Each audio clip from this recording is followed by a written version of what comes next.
tranquillement à votre place.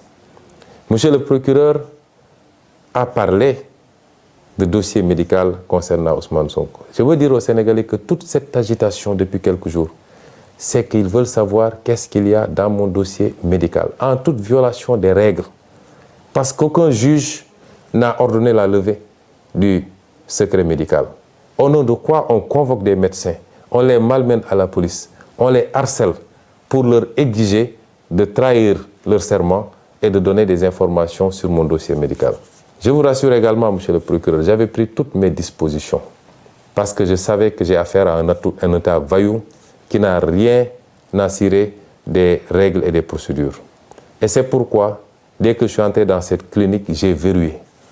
Je ne me suis fait consulter que par mes médecins personnels, ceux-là qui me suivent depuis des années.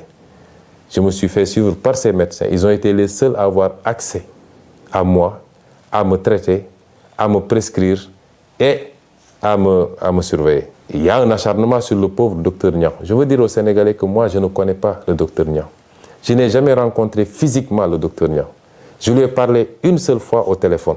C'est un monsieur que je ne connais pas, qu'on veut qualifier de militant de Pastef. Et même s'il était un militant de Pastef, c'est son droit le plus absolu.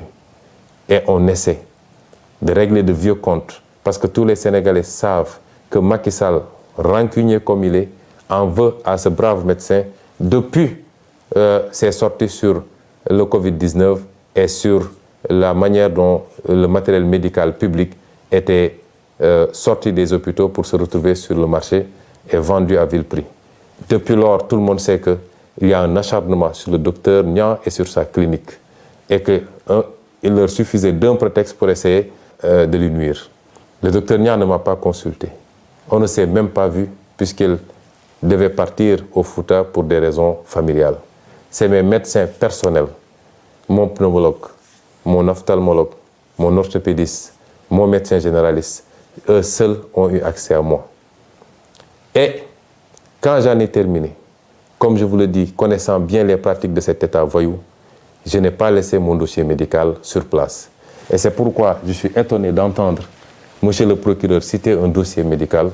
Mon dossier médical est ici avec vous. Je ne l'ai pas laissé là-bas. Tout ce qui a été prescrit est ici parce que je savais qu'ils allaient faire de l'inquisition, parce que ce n'est pas de la perquisition, pour essayer d'avoir accès à mon dossier médical qui relève de ma vie privée et qui ne peut en aucun cas, dans ce cas d'espèce, être à disposition des enquêteurs. S'ils veulent ce dossier médical, ils n'ont qu'à venir le chercher chez moi. Ce dossier, il a cité un dossier H23 00167, évidemment. Le dossier, s'il y a un résidu de dossier, il ne concernera que la partie hôtellerie parce que j'ai séjourné pendant quelques jours. Mais pour tout le reste, le dossier médical est ici, entre mes mains, et ne sera jamais à disposition de cette parodie de justice. Ceci dit, je voudrais rassurer les Sénégalais. Le dossier est suivi comme il doit être suivi. J'ai bénéficié d'un bon traitement de la part de mes médecins. Nous avons envoyé des échantillons là où il fallait, dans plusieurs endroits à l'étranger. Nous attendons les résultats. Et si les résultats concluent dans tel ou tel sens, si rien n'a été découvert, on vous le dira. Si évidemment c'est des produits toxiques qui ont été découverts, nous vous le dirons également. Mais je maintiens, je signe, je persiste et je réitère à dire que j'ai été victime d'une tentative d'assassinat. Et ce n'était pas la première, parce que rien que le fait de casser la vitre de ma voiture avec des éclats de vitre qui auraient pu me trancher la gorge ou qui auraient pu se retrouver dans mon œil, rien que cela est une tentative flagrante d'assassinat, en tout cas de faire très mal. Et je le réitère, cette tentative émane exclusivement des forces de police, je le dis, puisqu'il y avait des gendarmes et des policiers sur place, je le dis, celui qui nous a aspergé ce liquide est un élément de la BIP. Je le réitère, et si le procureur veut entendre quelqu'un, c'est moi qui aurais dû être entendu, au lieu de faire tout ce cirque-là à convoquer des innocents, à arrêter des innocents et à les faire écrouiller injustement. Le procureur, enfin, a fait de longs développements sur, soi-disant, des forces spéciales ou je ne sais pas quoi, commando. Mais vous remarquerez que, et ça c'est ça la politique de Macky Sall, et il ne réussira pas à briser ce pays, à mettre les Sénégalais contre les uns et les autres. Mais vous remarquerez qu'aujourd'hui, porter un nom de famille à consonance casamançaise est devenu un crime sous le régime de Macky Sall. On nous parle de MFDC, on me parle, mais des terroristes du MFDC qui ne peuvent même pas avoir un fusil, qui ont simplement une lunette. Il n'y a pas plus ridicule que ça. Et ils veulent prendre les gens pour des demeurés, pour ce qu'ils ne sont pas.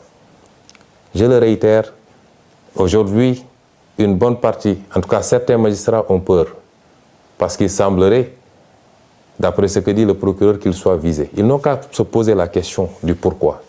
Vous ne pouvez pas semer la haine dans ce pays, être les bras exécutifs de Macky Sall dans ses sales besognes. Vous êtes l'auteur de tueries dans ce pays. À chaque fois que vous prenez une mauvaise décision,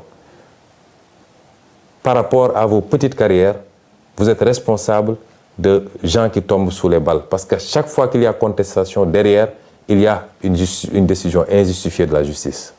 Vous ne pouvez pas continuer comme ça et penser que vous serez en sécurité tranquillement à siroter votre thé. Je vous l'ai toujours dit, si le pays brûle, vous ne serez pas épargné. Revenez à la raison. Autant il y a énormément de magistrats qui font correctement leur travail, qui sont dignes et qui sont sanctionnés pour ça, qu'on renvoie dans des juridictions les plus éloignées, simplement parce qu'ils ont cette dignité de dire « je n'obéirai pas à la commande de Macky Sall ». Autant, excusez-moi du terme, il y a de la pourriture dans cette magistrature-là. Et ces gens-là doivent comprendre que ça ne peut pas continuer comme ça. Je ne suis pas en train de vous menacer, je suis en train de vous prévenir. Si Macky Sall vous garantit la protection absolue, vous êtes engagé dans un combat qui ne commence pas aujourd'hui et qui ne se terminera pas aujourd'hui. Vous ne pouvez pas être des briseurs de carrière politique. Vous ne pouvez pas être des briseurs de projets politiques auxquels des millions de Sénégalais croient. Vous ne pouvez pas être des obstacles à l'espoir des Sénégalais et penser que vous allez vous en sortir indemne. Tôt ou tard, vous rendrez compte aux Sénégalais.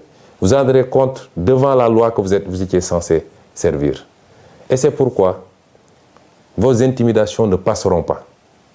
Le magistrat qui se muera en politicien pour exécuter des commandes politiques, ce sera lui-même défini comme ennemi du peuple sénégalais.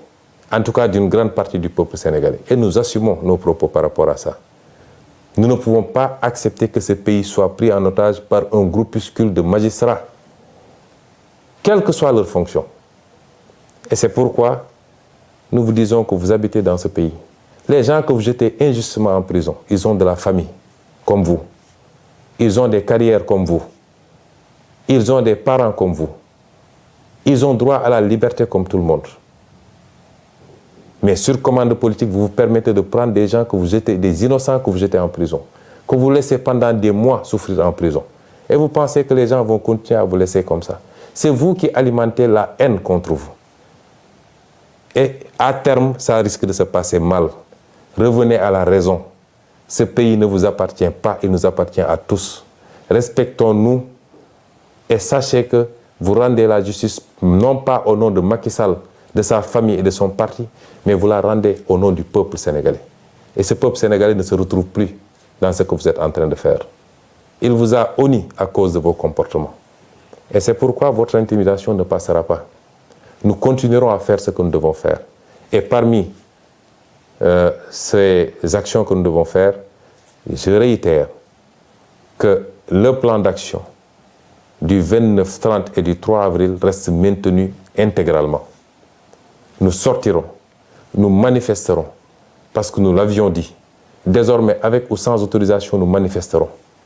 Nous ferons face à Macky Sall, parce qu'il veut faire croire aux gens qu'il a la capacité de réprimer les manifestations. Il avait dit que ce qui s'était passé ne se passerait plus. Ce qui s'est passé le 16 a démontré qu'il n'a pas les capacités pour contenir un peuple qui est debout, qui dit non. Et nous ne devons pas être moins dignes que les autres peuples qui se battent aujourd'hui. Le peuple français a beaucoup d'avantages, énormément d'avantages, mais aujourd'hui, ils se battent pour leur dignité.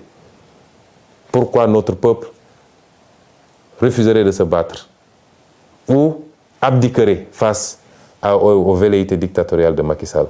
Nous nous battrons. Ils n'ont pas les capacités, si le peuple le veut. Et si le peuple se met debout, Macky Sall n'a pas le 10e des capacités pour contenir ce peuple. Et j'en appelle à ce peuple-là, à la jeunesse, aux ouvriers, aux transporteurs, aux étudiants, aux intellectuels, aux femmes, aux jeunes, à toutes les couches sociales. Ce qui se joue aujourd'hui, c'est notre destin. Si on laisse Macky Sall gagner, nous souffrirons encore pendant très très longtemps.